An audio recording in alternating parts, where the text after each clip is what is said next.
মুহূৰ্তত ডাঙৰ খবৰ মুখ্যমন্ত্ৰীক হত্যাৰ ভাবুকিৰ আৰত মৌলবাদী শক্তি মুখ্যমন্ত্ৰীৰ বিৰুদ্ধে সোশ্যাল মিডিয়াত সক্ৰিয় হৈছে বৃহৎ নেক্সাছ মুখ্যমন্ত্ৰীক হত্যাৰ ভাবুকিৰে সোশ্যাল মিডিয়াত ইটোৰ পিছত হিটু পোষ্ট আৰু অভিযুক্ত কৰাত কৰাৰ পিছতো একেটা একাউণ্টৰ পৰা ভাবুকি আব্দুল মুতালেবৰ পিছত মোবাৰক আলীয়ে মুখ্যমন্ত্ৰীক দিছিল ভাবুকি ইতিমধ্যে দুই অভিযুক্ত কৰাত কৰিছে আৰক্ষীয়ে দুদিন পূৰ্বে মোবাৰক আলী কেৰালাৰ পৰা আটক কৰিছিল আৰক্ষীয়ে সম্প্ৰতি ৰূপহীহাট আৰক্ষীৰ জিম্মাত আছে মোবাৰক আলী মুখ্যমন্ত্ৰীক হত্যাৰ ভাবুকিৰ আৰত মৌলবাদী শক্তি ডাঙৰ খবৰী মুহূৰ্তত আহিছে পোহৰলৈ মুখ্যমন্ত্ৰীক হত্যাৰ ভাবুকিৰ আৰত মৌলবাদী শক্তি আছে জড়িত হৈ মুখ্যমন্ত্ৰীৰ বিৰুদ্ধে সোশ্যাল মিডিয়াত বৃহৎ এটা নেক্সাছ সক্ৰিয় হৈ পৰিছে মুখ্যমন্ত্ৰীক হত্যাৰ ভাবুকিৰে সোশ্যাল মিডিয়াত ইটোৰ পিছত হিটু পোষ্ট অভিযুক্ত কৰাত কৰাৰ পিছতো একেটা একাউণ্টৰ পৰা ভাবুকি আহিল আব্দুল মুতালেবৰ পিছত মোবাৰক আলীয়ে মুখ্যমন্ত্ৰীক দিছিল ভাবুকি আৰু ইতিমধ্যে দুই অভিযুক্ত কৰাত আৰক্ষীয়ে কৰিছে দুদিন পূৰ্বে মোবাৰক আলী কেৰালাৰ পৰা আটক কৰিছে আৰক্ষী আৰু সম্প্ৰতি ৰূপহীহাট আৰক্ষীৰ জিম্মাত আছে মোবাৰক আলী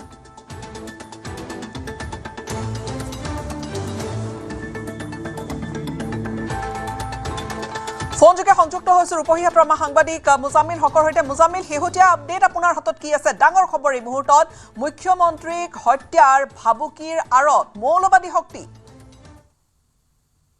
হয় গীতাশ্ৰী 2 কোটি টকা দিলে মুখ্যমন্ত্ৰীক মধ্যমতে হত্যা কৰিম বুলি ভাবুকি দিছিলে মোবাৰক আলী নামৰ এজন লোকৰ একাউণ্টৰ পৰা এই ভাবুকিটি আহিছিলে আৰু ফেচবুক কমেন্ট যোগে মুখ্যমন্ত্ৰীক হত্যাৰ ভাবুকি দিয়া মোবাৰক আলীয়ে লগতে পাকিস্তান জিন্দাবাদ বুলি লিখিছিলে আৰু হিন্দুস্তান মুৰ্দাবাদ বুলি লিখিছিলে ইতিমধ্যে দুদিন পূৰ্বে মোবাৰক আলী ৰেল যোগে আহি পেলাই আত্মসমৰ্পণ কৰাৰ পিছত জুৰিয়া তেওঁৰ বিৰুদ্ধে তদন্ত অব্যাহত ৰাখিছে আৰক্ষীয়ে তদন্ত অব্যাহত ৰাখিছে আৰু ইতিমধ্যে ঢেকিয়াজুলি আৰক্ষীয়ে মোবাৰক আলীক তেওঁলোকৰ নিজৰ জিম্মাত নিছে কাৰণ মোবাৰকৰ বিৰুদ্ধে নাৰীজনিত কেলেংকাৰী এক গোচৰ ৰুজু হৈ আছিল ঢেকিয়াজুলি আৰক্ষী থানাত আৰু সেই গোচৰৰ সূত্ৰৰ ভিত্তিতে মোবাৰক আলীক এতিয়া বৰ্তমান ঢেকিয়াজুলি আৰক্ষীয়ে সোধপোছ অব্যাহত ৰাখিছে কিন্তু মোবাৰক আলীয়ে একাউণ্টৰ পৰা যিটো ভাবুকি গৈছিলে সেই ভাবুকিৰ তদন্ত জুৰিয়া আৰক্ষীয়ে অব্যাহত ৰাখিছে আৰু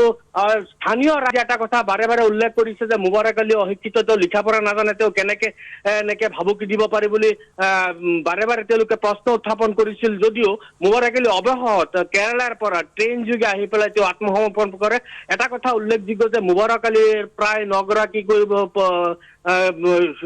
পত্নী আছে আছিল আৰু আছে লগতে তেওঁৰ কেইবাটাও সন্তান আছে আৰু তেওঁৰ বিৰুদ্ধে কেইবাটাও গোচৰ ৰুজু হৈ আছে চুৰি সংক্ৰান্ত কেইবাটাও গোচৰ ৰুজু হৈ আছে নাৰীজনিত গোচৰ ৰুজু হৈ আছে আৰু সেই নাৰীজনিত গোচৰৰ ভিত্তিতে ঢেকিয়াজুলি আৰক্ষীয়ে তেওঁক পুনৰ জুৰিয়া আৰক্ষীৰ পৰা ঢেকিয়াজুলি আৰক্ষীৰ জিম্মালৈ লৈ যায় গীতাশ্ৰী মুজামিল এই মৌলবাদী শক্তি জড়িত হৈ থকাৰ এই গোটেইখিনি কথা যিহেতু পোহৰলৈ আহিছে এইজন মোবাৰক আলী কিমান গৰাকী পত্নী আছে সন্তান কেইবাটিও আছে আৰু মোবাৰক অপৰাধী চক্ৰৰ সৈতে জড়িত নতুন আৰু কি তথ্য পোহৰলৈ আহিছে মোবাৰক এতিয়া আৰক্ষীৰ সোধা পোছা মাৰাথন জেৰাৰ সন্মুখীন হৈছে হয় মোবাৰক আলীয়ে জুৰিয়া আৰক্ষীৰ মাৰাথন জেৰাৰ সন্মুখীন হৈছে আৰু তেওঁ মৌলবাদী শক্তিৰ লগত কিবা তেওঁৰ যোগসূত্ৰ আছে নেকি সেই কথাটি চালি জাৰি চাই আছে জুৰিয়া আৰক্ষী আৰু বাৰম্বাৰ জুৰিয়া আৰক্ষীয়ে সেই কথাটোৰ ওপৰতে নিৰ্দিষ্টকৈ সেই কথাটোৰ ওপৰতে ভিত্তি কৰি পেলাই তেওঁৰ ওপৰত জেৰা অব্যাহত ৰাখিছে কিন্তু এতিয়ালৈকে আৰক্ষীয়ে এই সংক্ৰান্তত কোনো মুখ খোলা নাই তেওঁৰ মৌলবাদী শক্তিৰ লগত কিবা যোগসূত্ৰ আছে বুলি কিবা এতিয়ালৈকে কিন্তু আৰক্ষীয়ে মুখ খোলা নাই যদিও আমি নিৰ্দিষ্টকৈ এটা বস্তু আমি উল্লেখ কৰিব পাৰি যে যিটো মোবাৰক আলীৰ কথা যিটো উল্লেখ কৰা হৈছিল যে তেওঁ অশিক্ষিত নিৰক্ষৰ তেওঁ লিখা পঢ়া কৰিব নাজানে তেন্তে তেওঁৰ একাউণ্টৰ পৰা কেনেদৰে এই এনেধৰণে ভাবুকি ভৰা মুখ্যমন্ত্ৰীক হত্যা কৰা যিটো পোষ্ট এই পোষ্টটো কেনেদৰে আহিলে নিশ্চয় তেওঁৰ লগত কোনোবা যুক্ত হৈ আছে আৰু সেই ব্যক্তি সেই গেংটো হয়তো কোনো দুষ্ট চক্ৰৰ সেই গেংটো হয়তো মৌলবাদী চক্ৰৰ লগত হয়তো জড়িত হৈ থাকিব পাৰি বুলি ৰাইজে সন্দেহ প্ৰকাশ কৰিছে গীতাশ্ৰী হয় মুজামিল এই মুহূৰ্তত আমি আপোনাৰ পৰা বিদায় লৈছো ধন্যবাদ আমাক এইখিনি আপডেট আপুনি জনালে নিউজ ৰুমৰ পৰা আমাৰ সাংবাদিক বিষ্ণু শইকীয়াৰ সৈতে সংযুক্ত হ'ম বিষ্ণু এই গোটেই ঘটনাটোত এটা কথা পোহৰলৈ আহিছে যে মুখ্যমন্ত্ৰীক যি ধৰণে হত্যাৰ ভাবুকি দিছে ইয়াৰ আঁৰত আছে মৌলবাদী শক্তি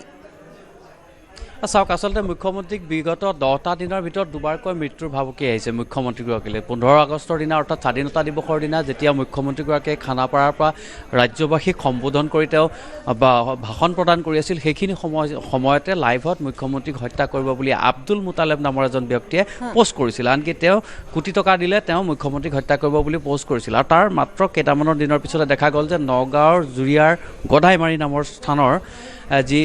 যিজন ব্যক্তি আছে তেওঁ কিন্তু এবাৰ মুবাৰক আলীয়ে দেখিছিল মুবাৰক আলীয়েও মুখ্যমন্ত্ৰীক ভাবুকি দিছিল আৰু তাৰপিছত তেওঁ আটক কৰিছে আৰু এই ব্যক্তিজনৰ মই এটা কথা কৈ থওঁ যে মুবাৰক আলী হৈছে 9বাৰকৈ বিভিন্ন সময়ত প্ৰবঞ্চনাৰে বিয়া পতাৰ তেওঁৰ বিৰুদ্ধে অভিযোগ আছে 5বাৰকৈ তেওঁ জেললৈ যোৱাৰ অভিযোগ আছে জেললৈ গৈছে তেওঁ আৰু দ্বিতীয়তে তেওঁ হৈছে এজন দুৰ্ধৰ্ষ গৰু চোৰ তেওঁ বহুবাৰ আৰক্ষী থানাৰ আলহী হৈছে আৰু তাৰপিছত তেওঁৰ একাউণ্টৰ পৰা এনেধৰণৰ বহু সময়ত ভাবুকি আছে শেহতীয়াকৈ তেওঁ কেৰালাৰ পৰা আটক কৰি আনিছে গ্ৰেপ্তাৰ কৰি আনিছে ঢেকীয়াজুলীয়াকৈ গতিকে বিষয়টো আচলতে আপুনি যদি চাই যে এটা বৃহৎ এই ঘটনাৰ আঁৰত যিহেতু মুখ্যমন্ত্ৰীগৰাকীয়ে প্ৰায়ে যিহেতু সনাতনী হিন্দুৰ সপক্ষত বিভিন্ন সময়ত বিভিন্ন বক্তব্য ৰাখি আছে যাৰ ফলস্বৰূপে তেওঁ এটা মৌলবাদী শক্তিৰ আক্ৰমণৰ লক্ষ্য হৈ পৰিছে বা মৌলবাদীৰ বাবে তেওঁ চকুৰ কুটা দাঁতৰ খালত পৰিণত হৈছে যাৰ ফলস্বৰূপে এনেধৰণৰ বিভিন্ন স্থানৰ পৰা একাংশ মৌলবাদীয়ে তেওঁলোকে এটা নেটৱৰ্ক গঢ়ি উঠিছে বুলি ধাৰণা কৰা হৈছে যি নেটৱৰ্কে মুখ্যমন্ত্ৰীক এতিয়া বিষ্ণু শইকীয়া এই যিটো নেটৱৰ্ক এই নেটৱৰ্কটো খুব চিন্তনীয় বা উদ্বিগ্নতাৰ নেটৱৰ্ক এটা মুখ্যমন্ত্ৰীক হত্যাৰ ভাবুকি দিয়া হৈছে আৰত এই ধৰণৰ ব্যক্তি জড়িত হৈ আছে কিন্তু আৰু কিমানজন আছে বা এই নেটৱৰ্কটোৱে কি ধৰণে কাম কৰি আছে এই মৌলবাদী শক্তিৰ লগত জড়িত আৰু কোন আছে চাওক আপুনি যদি চাই যে বিগত সময়ছোৱাত যদি আপুনি নামনি অসমলৈ চাই আৰু মধ্য অসমৰ বিশেষকৈ মৰিগাঁও জিলাত নগাঁও জিলাৰ পৰা বিভিন্ন সময়ত জেহাদী মৌলবাদীক গ্ৰেপ্তাৰ কৰিছিলে STFে আৰু তাৰপিছতো কিন্তু এতিয়ালৈকে মৌলবাদী শক্তি উৎখাত হোৱা নাই বিপৰীতে কিন্তু এনেধৰণে এটা মৌলবাদী শক্তি সক্ৰিয় হৈ আছে আৰু এটা গোপনে তেওঁলোকে কাম কৰি আছে আৰু সেই মৌলবাদী শক্তিয়ে হয়তো এনেধৰণে মুখ্যমন্ত্ৰীক ব্যতিব্যস্ত কৰিবৰ কাৰণে বা মুখ্যমন্ত্ৰীক চাপত ৰাখিবৰ কাৰণে ৰাজ্যৰ গৃহ বিভাগক চাপত ৰাখিবৰ কাৰণে এনেধৰণে তেওঁলোকে কিছুমান একাউণ্ট খুলিছে বুলি আমাৰ হাতত কিছু তথ্য আহিছে যে এনেধৰণৰ হয়তো তেওঁলোকে একাউণ্ট খুলি এই ধৰণে তেওঁলোকে কিছু নিৰ্দিষ্ট ব্যক্তিক তেওঁলোকে হাতুৰা হিচাপে ব্যৱহাৰ কৰি মুখ্যমন্ত্ৰীগৰাকীক ভাবুকি দিছে বা আইন শৃংখলা পৰিস্থিতিৰ প্ৰতি তেওঁলোকে এটা কিছু তেওঁলোকৰ অস্তিত্বক জাহিৰ কৰিবলৈ গৈ এনেধৰণে মুখ্যমন্ত্ৰীক ভাবুকি দিয়া অন্যৰ হতুৱাই তেওঁলোকে এটা নেটৱৰ্ক প্ৰসাৰ কৰি আছে আৰু যি নেটৱৰ্কে হয়তো মুখ্যমন্ত্ৰীগৰাকীক হত্যাৰ কাৰণেও পৰিকল্পনা কৰিব পাৰে কাৰণ যিহেতু নগাঁও লোকসভাৰ উপ নিৰ্বাচন আহি আছে তাত নিশ্চিতভাৱে মুখ্যমন্ত্ৰীগৰাকী তালৈ প্ৰচাৰ কৰিবলৈ যাব দলৰ প্ৰাৰ্থীগৰাকীৰ হৈ গতিকে এনে প্ৰেক্ষাপটত মুখ্যমন্ত্ৰীগৰাকীক নগাঁও মৰিগাঁৱৰ পৰা বিগত 10টা দিনৰ ভিতৰত দুবাৰকৈ যে মৃত্যুৰ ভাবুকি অহা বিষয়টো অত্যন্ত চিন্তনীয় এতিয়াও STFৰ যদিও অভিযান চলি আছে জেহাদী বা লস্কৰী তৈবা বা অসমত যিসমূহ মৌলবাদী শক্তি স্লিপাৰ চেল যি ধৰণে সক্ৰিয় হৈ আছে বা কাম কৰি আছে বিভিন্ন সময়ত গ্ৰেপ্তাৰ হৈছে মছজিদৰ মৌলবী হিচাপে থকা বহু মৌলবাদী গ্ৰেপ্তাৰ হৈছে গতিকে এই বিষয়টো অত্যন্ত গৃহ বিভাগৰ কাৰণে অত্যন্ত উদ্বেগজনক বিষয় কাৰণ তেওঁলোকে গোপনে এনেধৰণে কিছু চক্ৰান্তৰ ৰচিছে আৰু লাহে লাহে সেই চক্ৰান্ত পোহৰলৈ আহিছে গতিকে বিষয়টো যদি ভালদৰে গৃহ বিভাগে বা চোৰাংচোৱা সংস্থাসমূহে যদি ভালকৈ তদন্ত কৰে আৰু যিজন মুবাৰক আলী তেওঁক যদি ভালদৰে পোহৰলৈ আহিব ইয়াত আমাৰ দৰ্শকৰো হয়তো চকুত পৰিছে আমি এটা স্ক্ৰীনশ্বট আমি টিভিৰ পৰ্দা দাঙি ধৰি আছোঁ মুবাৰক আলী আৰু তাত ফলোৱাৰ্ছ আৰু ফলোয়িং যিকোনো একাউণ্ট তেনেকৈ খুলিলে সকলোৱে যিসকল ব্যৱহাৰকাৰী ইউজাৰ তাত আচলতে ফেচবুকত তাত দেখা গৈছে যে তেওঁলোকৰ এইখিনি কথা হয়তো সকলোৱে জানে যে ফলোৱাৰ্ছ বা ফলোয়িং কিমানজনক কৰি আছে ইয়াত এই একাউণ্টৰ আমি স্ক্ৰীনশ্বট এটা দেখুৱাইছোঁ একাউণ্টটোত যদি চাই ভালদৰে চাওক 0 ফলোৱাৰ 3জন ফলোয়িং 3জনক ফলো কৰি আছে 0 ফলোৱাৰ থকা তেনেকুৱা হয়তো নিৰ্দিষ্ট হয়তো একাউণ্ট কিছু বনাই লোৱা হৈছে তেনেকৈ ভাবিব পাৰি নেকি নিৰ্দিষ্ট কিছু একাউণ্ট বনাই লোৱা হৈছে আৰু সেই একাউণ্টেৰে আচলতে তেনেকৈ হত্যাৰ ভাবুকি দিয়াৰ গোটেই এই নেটৱৰ্কটোৱে কামবোৰ কৰি আছে তেনেকৈ ভবাৰ থল আছে নেকি চাওক আপুনি পোষ্টটো যদি দেখিছে আমাৰ স্ক্ৰীনত ইতিমধ্যে দেখিছে দৰ্শকসকলে যে তেওঁ 3জনক তেওঁ ফলো কৰি আছে আৰু তেওঁৰ ফলোৱাৰ্ছ হৈছে 0 অৰ্থাৎ তেওঁ 4টা পোষ্ট কৰিছে তেওঁৰ আমি যদি স্ক্ৰীনশ্বটত দেখুৱাই আছোঁ যে তেনেকুৱা এটা ধৰক এই একাউণ্টটো যিহেতু বেছি দিন হোৱা নাই খোলা বা এনেকুৱা ধৰণৰ একাউণ্ট খুলি পেলাই এই মৌলবাদী শক্তিয়ে মুখ্যমন্ত্ৰীক বা ৰাজ্যৰ গৃহ বিভাগক এনেধৰণে হয়তো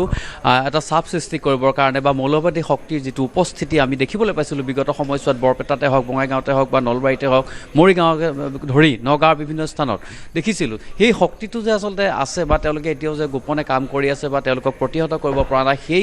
হয়তো তেওঁলোকে নিজৰ উপস্থিতি জাহিৰ কৰিবৰ কাৰণে এনেধৰণে ফেক একাউণ্ট খুলিব পাৰে বা এই ধৰণে তেওঁলোকে একাউণ্ট খুলি পেলাই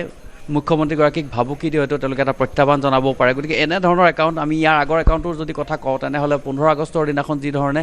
ভাবুকি প্ৰদান কৰিছিল সেই সময়ত তেওঁ কৈছিল যে তেওঁ আব্দুল মুতালেবে কৈছিল যে তেওঁ সেই ধৰণৰ পোষ্ট কৰা নাই বা বেলেগে কৰিছিল বিভিন্ন কনস্পিৰেচি সেই সময়ত ওলাইছিল কিন্তু যেতিয়া তেওঁক আটক কৰা হৈছিল বা গ্ৰেপ্তাৰ কৰা হৈছিল তাৰপিছতো বিভিন্ন কথা ওলাইছিল গতিকে এতিয়া ক'ব নোৱাৰে যে এনেধৰণে হয়তো ভুৱা একাউণ্ট খুলি পেলাই মৌলবাদী শক্তিয়ে তেনেকুৱা নিৰ্দিষ্ট হয়তো একাউণ্ট খোলাৰ আঁৰত এই ধৰণৰ মৌলবাদী শক্তিৰ হয়তো নিৰ্দিষ্ট উদ্দেশ্য থাকিব পাৰে যেনেকৈ মুখ্যমন্ত্ৰীক হত্যাৰ ভাবুকিৰ আঁৰত এতিয়া পোহৰলৈ আহিছে যে মৌলবাদী শক্তি জড়িত হৈ আছে আৰু কেনেকৈ জড়িত হৈ পৰিছে গোটেইখিনি কথা আচলতে পোহৰলৈ আহিছে বিষ্ণু শইকীয়া আমি আপোনাৰ পৰা এই মুহূৰ্তত বিদায় লৈছোঁ আমি পৰৱৰ্তী সময়ছোৱাত অধিক জানিম এই গোটেই ঘটনাটোৰ যিখিনি ডেভেলপমেণ্টছ হ'ব আমাৰ দৰ্শকক আমি জনাই গৈ থাকিম